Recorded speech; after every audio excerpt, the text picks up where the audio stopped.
This is the Motovation Podcast, hosted by Laurie Joy Kingwell and Krissy Vann. That's me. And we're taking you on a little off-roading. And every single week, we're going to be joined by our dope friend, Richelle from True Grit Moto. Woo! Hey, I floss. And every week, we are going to ask each other stupid questions, and we're going to answer them. And why, you may ask? Because we can. All right, this is your Motovation Off-road edition. What's your cure for hiccups? Cure for hiccups. I do the drink of water, hold my breath for 10 seconds. That's what I do. Does it work? I think so. I don't remember. Do you have the hiccups now? It must work. Nope. It's working. It worked. It worked. Krissy, what's your cure for hiccups?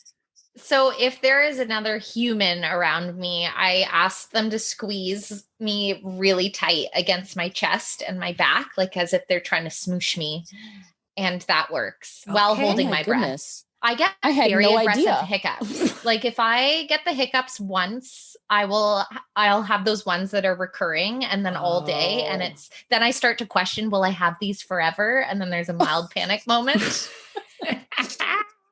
You start Googling percentage of that happening to people, and they can get very obnoxious. So the squeezing is necessary.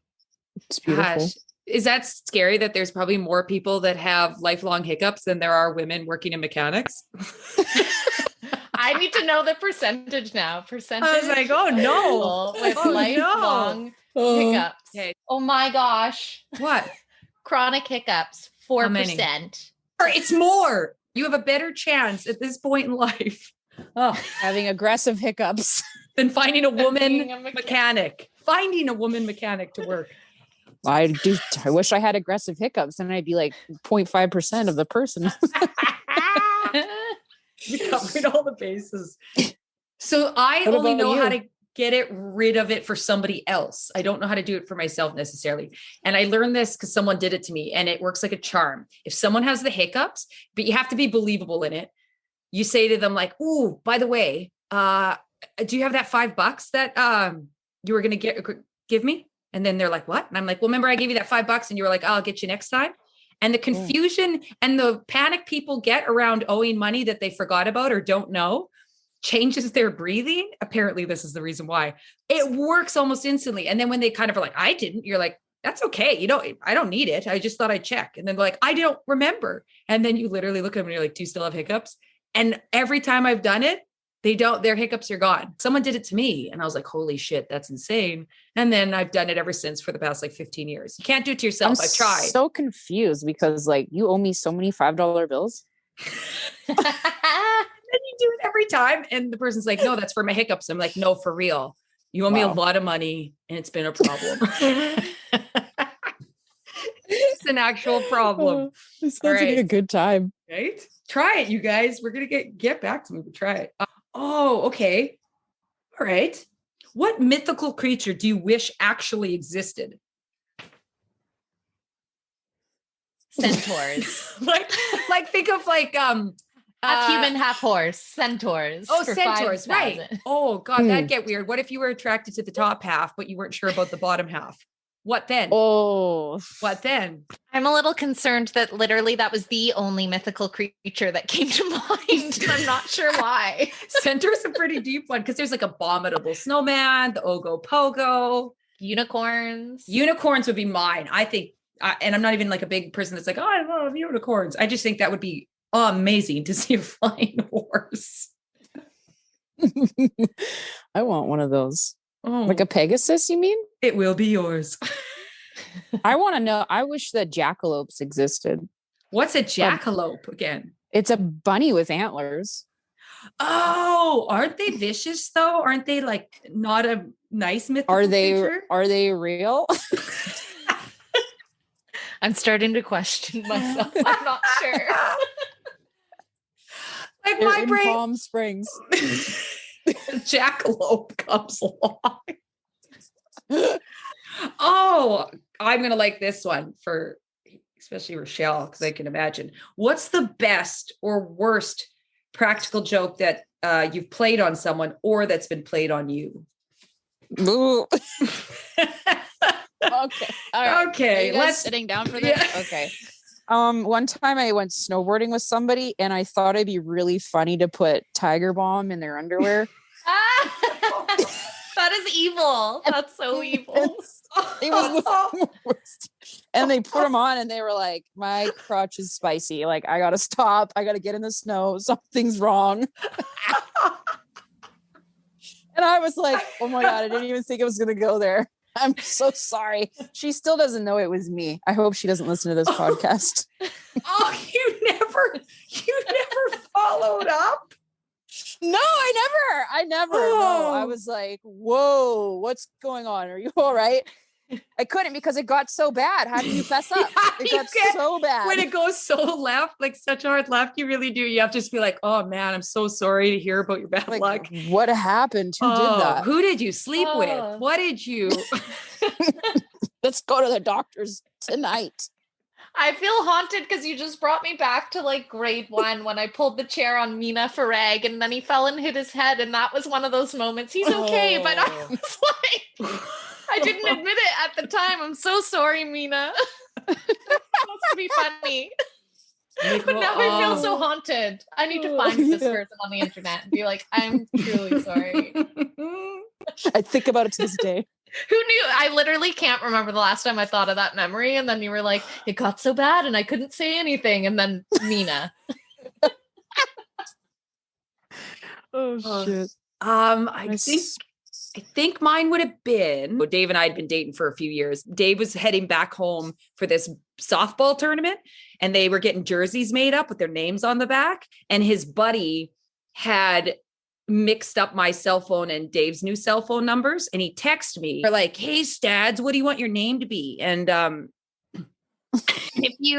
was like, what? This isn't. And then I was going to send Chuck being like, wrong number. And I was like, wait a minute, this is gold. This is gold. Make mine Creeper. And if you know Dave, it's the most polite, nice, chill, the most opposite of Creeper or comfortable wearing anything saying Creeper, like anyone would be comfortable. And his buddy's like, oh, okay, ha ha ha, sure. So Dave goes to this softball and everyone keeps calling him Creeper and he didn't know why. And then finally he was like, they were handing out the jerseys and he looks at it and he's like, why is my Creeper? And they were, that's what you wanted, man. And he's like, what are you talking about? And then they pretty much all of them, because they're buddies of mine too, were all like, fucking Laurie. That was probably beautiful. It was a beautiful moment that you're just like, oh, right in my lap, like handed to you on a platter. So yeah, that'd be it. I'm jealous. What's something you resent paying for? This is a weird resent paying for? Yeah, like something you're just like, I shouldn't have to pay for this. This is ridiculous. And I actually have to make a transition of money for this.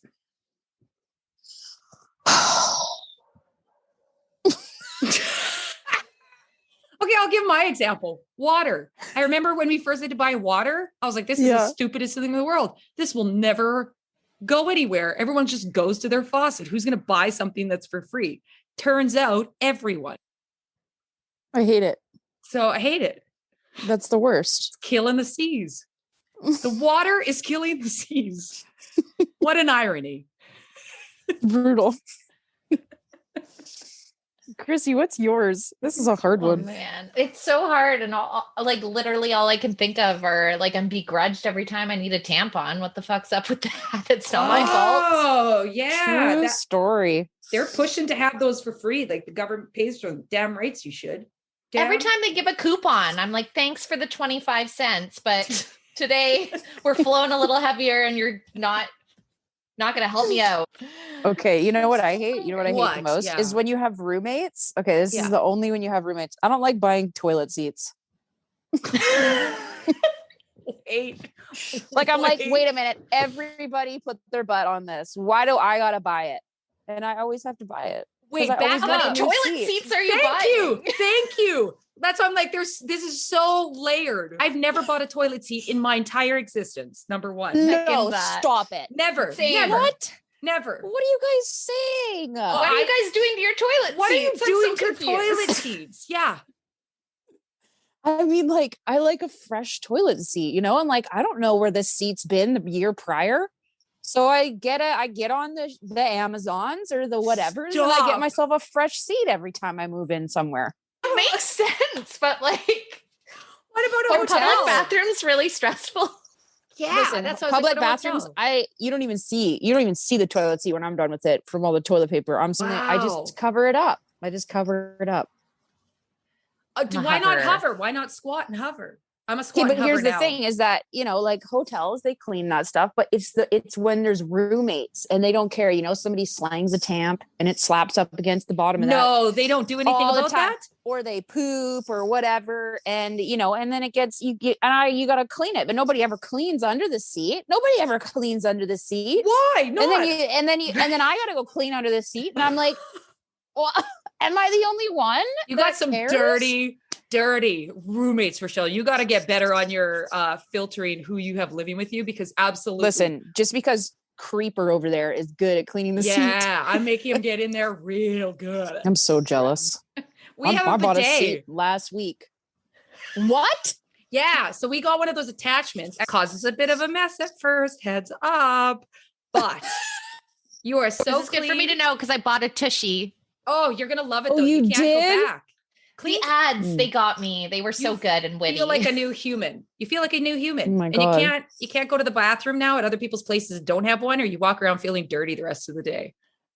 It's fair. Oh no. I know you're getting for your birthday. That's off-roading. That one, that's gone. We got stuck in the mud. That was we knocked that one out of the park over the fence. That one. Boom. We'll let you go pee on your super clean and new toilet seat. Yes, enjoy the Thank you. Yeah. Thank you so much, Richelle. We love you. Love you guys. You just went off-roading with the Motovation Podcast, hosted by Laurie Joy Kingwell and myself, Krissy Vann. And of course, a special thank you to Richelle from True Get Moto. Whoop, boss it. Never miss an episode by hitting like or subscribe. Connect with us on Instagram at Motovation Podcast and visit our website at themotovation.com. And in the meantime, full pegs, full throttle. I think this is good though. It's like healthy, like people will be like, oh my God, I don't floss. It must be so hard not to laugh to get through this intro.